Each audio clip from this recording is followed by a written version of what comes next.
मित्रांनो नमस्कार. सॉलिड गप्पांच्या या पॉडकास्टमध्ये आज आपल्या सर्वांचं स्वागत आहे. आज आपल्याशी गप्पा मारण्यासाठी अतिशय मोठी व्यक्तिमत्व आलेलं आहे आणि हे व्यक्तिमत्व म्हणजे अर्थ विषयात तरबेज आहेतच, त्यांचं अगाध ज्ञान आहे, परंतु त्यासोबतच ते पतसंस्था राज्याच्या पतसंस्था फेडरेशनवर संचालक म्हणून काम करतात. सहकार भारतीमध्ये ते जिल्हाध्यक्ष आहेत आणि अहिल्यानगरमध्ये जे सिद्धिविनायक अर्थ कुटुंब त्यांनी स्थापन केले, त्या कुटुंबाचे ते प्रमुख आहेत असे वासुदेवजी काळे आज आपल्याला सॉलिड बातच्या या सॉलिड गप्पांच्या पॉडकास्टमध्ये गप्पा मारण्यासाठी लाभले आहेत. त्यांचं स्वागत करूया. सर नमस्कार. नमस्कार. खास बोलायबद्दल तुमचे विशेषतः धन्यवाद. Thank you sir. ग्रामीण भागातील अर्थव्यवस्था सबल करण्यासाठी म्हणा किंवा जी ग्रामीण भागातील मुळात सावकारी ती मोडीत काढण्यासाठी पतसंस्थाने खूप मोठं काम केलं आहे. म्हणजे आज आपण जर बघितलं तर पूर्ण राज्यामध्ये 25,000पेक्षा जास्त पतसंस्थांचं जाळं पसरलं आहे.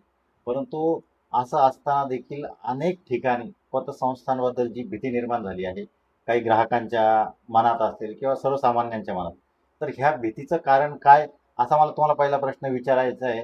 आणि ह्या बदनामीला तुमच्याच पतसंस्थेच्या जाळामधले काही चुकीचे लोक वागतात ते कारणीभूत आहेत का, याबद्दल तुम्ही काय सांगा?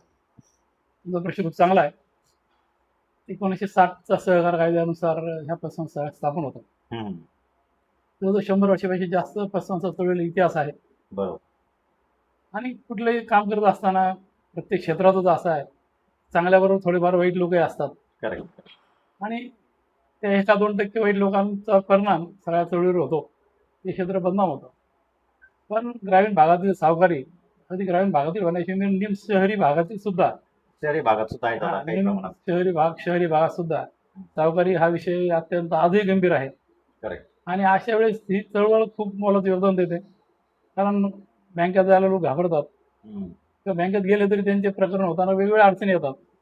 आणि पतसंस्था हे क्षेत्र असं आहे, ते संबंधावर विश्वासावर एकमेकांना कर्ज वितरण करतात. बरोबर. परिचित लोकांना कर्ज वितरण होतं आणि त्यामुळे ते थोडंसं बसलेलं याचा काही थोडा त्रास होत असेल. पण हे काम करत असताना सहकार क्षेत्रात थोडंसं अपरज्ञान, अभ्यास न करता चळवळीत उतरलेले आमचे सहकारी आणि काम करताना नक्की काय केलं पाहिजे याचं प्रशिक्षण घेतल्यामुळं थोडेसे चुकीचे कामं केली जातात. आणि चुकीचे काम एखाद्या माणसाने एखाद्या शहरात जरी चुकीचं काम केलं त्याचा परिणाम त्या शहरावर त्या तालुक्यावर होतो. यासाठी आम्ही त्याचं शुद्धीकरण वारंवार करण्याचा प्रयत्न करतो. पण ही चळवळ जवळजवळ 16,000पेक्षा जास्त पतसंस्था या क्षेत्रात आहेत. अच्छा. महाराष्ट्र राज्यात आज लाखो कोटीच्या ठेवीस पतसंस्थेकडे आहेत. त्यामुळे हे थोडंसं क्षेत्रात संक्रमणाचा काळ आहे असे म्हणा. पण ह्या सगळ्या गोष्टींमुळे लोक भयभीत आहेत. म्हणजे ह्या ज्या गोष्टी वारंवार घडतात, म्हणजे चांगले लोक तर आहेतच, त्याबद्दल तुम्ही म्हणता त्याचे वाईट लोक असल्यामुळे हे सगळे प्रकार घडतात. मला असं आणखी एक गोष्ट अशी विचारायची की संचालक असतील, कर्जदार असतील, या सगळ्याबाबत अनेक कडक कायदे झाले, परंतु तरीही कर्जदार कर्ज न भरण्याच्या याच्यात असतात आणि होणारे घोटाळे पण होतात. म्हणजे मग कायदे असताना सुद्धा ह्या गोष्टी घडतात. याचा अर्थ हे कायदे अंमलबजावणी होत नाही की हे कागदावरच आहेत, नक्की कशामुळे या घटना वारंवार घडतात, काय वाटतं तुम्हाला? काय खरा प्रकार असा आहे, कायदे खूप चांगले आहेत. आपल्या महाराष्ट्र सरकारच्या म्हणजे महाराष्ट्र शासनाचे जे सहकार कायदे आहेत खूप चांगले कायदे आहेत. अंमलबजावणी करताना आता जे थोडीशी अडचणी येत असतील किंवा पुरेसं मनुष्यबळ नसल्यामुळेही त्या चळवळीपर्यंत पोहोचलं जात नाही. तुम्ही जो म्हणताय की लोक भयभीत आहेत, तर तसा विषय नाही. खूप चांगल्या संस्था आहेत. आज महाराष्ट्रात 15,000 कोटी 20,000 कोटीच्या ठेवी असणाऱ्या संस्था आहेत आणि 300 शाखा असलेल्या संस्था आहेत. तर चांगल्या संस्था चालतातच. पण दुर्दैवाने काहीतरी लोक चुकीचं काम करतात. आणि मी तर असं म्हणेल की ही जी भयभीतपणाच आहे, थोडं लोक लालचीला बळी पडतात. शासनाचं धोरण फार स्पष्ट असतं. तुम्ही ठेवीला किती व्याजदर घ्यावा, कर्जाला किती व्याजदर घ्यावा, हे परिपत्रक निघतात आणि त्यानुसार काम करावं अशी अपेक्षा असते. पण लोक लालच दाखवतात. ज्यांना काही ठेवीची गरज असते किंवा काहीतरी वाममार्गाने काम करतात, मग ते लालच दाखवतात. आणि दुर्दैव असं आहे या चळवळीत की सुशिक्षित वर्ग त्याला बळी पडतो, असा माझा अनुभव आहे. ग्रामीण भागातील लोक तसं नाही, त्या भयभीत व्हायचं कारण थोडंसं जी लालची लोक आहेत तेच बळी पडतात आणि तेच परत सगळे वातावरण भयभीतपणा तयार करतात. म्हणजे वातावरण भयभीत करणारे पण तेच लोक कार्यरत असतात, जातात तेच जास्त व्याजाची लालची तेच जातात. परत अडचण झाली तेच परत ओरडा करतात. ही चळवळ काही चांगली नाही. पण सर्वसामान्य जो ग्राहक आहेत, आम्ही म्हणू कुठेही किती काही चर्चा झाल्या तर सर्वसामान्य ग्राहक ते सर्वसामान्य सभासद ह्या चळवळीत खूप विश्वास आहे की त्यांना ती व्यक्ती पाहून पसंत चळवळ ही सुदैवानं व्यक्ती सापेक्ष आहे किंवा संचारमुळे निगडीत असतात. ते त्यामुळे सगळे संचालक मंडळ लोकल असतात. लोकल असतात, ते परिचय जे असतात ठेवीदारांचे, त्यामुळे तो विश्वास टिकून ठेवणे ही आमची जबाबदारी आहे करेक्ट. असंही म्हणेल. ज्यावेळेस लोकांवर बोलण्याविषयी ही त्या संचार मंडळाची, त्या कर्मचाऱ्याची मोठी जबाबदारी असते. विश्वासार्हता जपण्याचं विश्वासात काम जपणं. संचालक मंडळ. संचार मंडळाचं काम आहे आणि ती जपली पाहिजे याबद्दल मी आहे.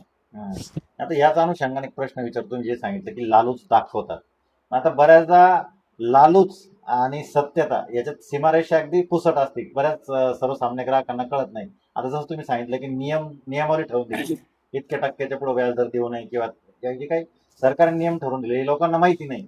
म्हणजे समजा एखादा जर म्हणत असेल मी 13% व्याज तुम्हाला ठेवीवर देतो आणि तुम्हाला शासनाचा नियम इतका आहे हे लोकांना माहित नाही.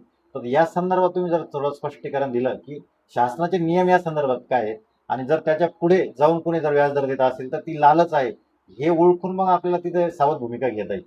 अगदी बरोबर तुमचा प्रश्न. शासन वारंवार जे म्हणजे वृत्तपत्रातून असेल, आता सोशल मीडिया असेल, याच्यातून ते परिस्थिती जाहीर करतात.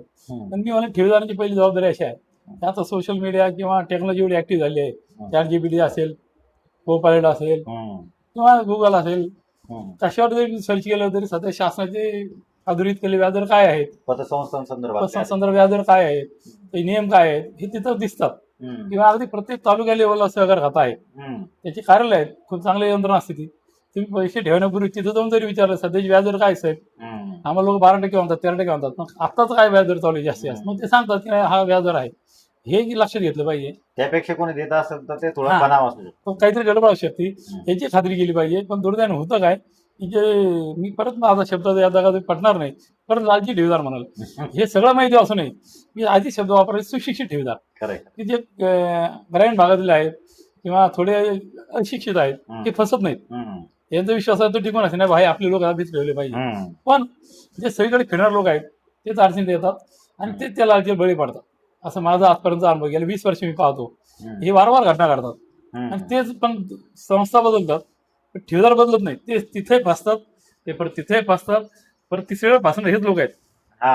फसणारे व्यक्ती कॉमन आहेत, संस्था बदलतात पण फसणारे व्यक्ती कॉमन आहेत. जे सुज्ञ असतात ते विचार. माझी विनंती आहे सगळ्या ठेवीदारांतरी की आपण कुठेही पैसे ठेवण्यापूर्वी त्या संस्थेची माहिती घ्या, पण ऍक्च्युली शासनाचे व्याजदर काय आहेत याची थोडा अभ्यास करा. त्याच्याशी आपल्याला कोणी व्याज देतोय कुठेतरी काही चुकतंय का त्याचा थोडा अभ्यास करा अशी माझी विनंती. तर ते फसले जाणार, तर फसले जाणार नाही आणि ही जी भीती ती आपण कमी होईल, भीती आपोआप कमी होईल. पण ते ठेवण्यापूर्वी कोणी चर्चा करत नाही कोणाशीच, आणि जे अडचणीत आलं मग ते सहकार खात्याकडे जातील, फेडरेशनकडे येतील, नाही वाद झालं तर झालं, पण त्यालाच काही नंतर कोणी काही करू शकत नाही. फसवणूक झाल्यावर तर काही करता येत नाही. ते म्हणजे आपण आजारापूर्वीच उपचार होतो, प्रतिबंध. आजार होण्याची सगळी काळजी घेणं आहे ती काळजी. आजार झाल्यानंतर उपचार करण्यापेक्षा आजार होण्यापूर्वीच प्रतिबंध उपचार केले पाहिजे. आपण तसं हेल्थ चेकअप म्हणतो, आपण दरवर्षी करतो तसं आपण ठेवतो कुठेही, त्याही संस्थेत आपण हेल्थ चेकअप केलं पाहिजे ते सुदृढ आहेत का आणि मग पैसे गुंतवले पाहिजे असं माझं मत.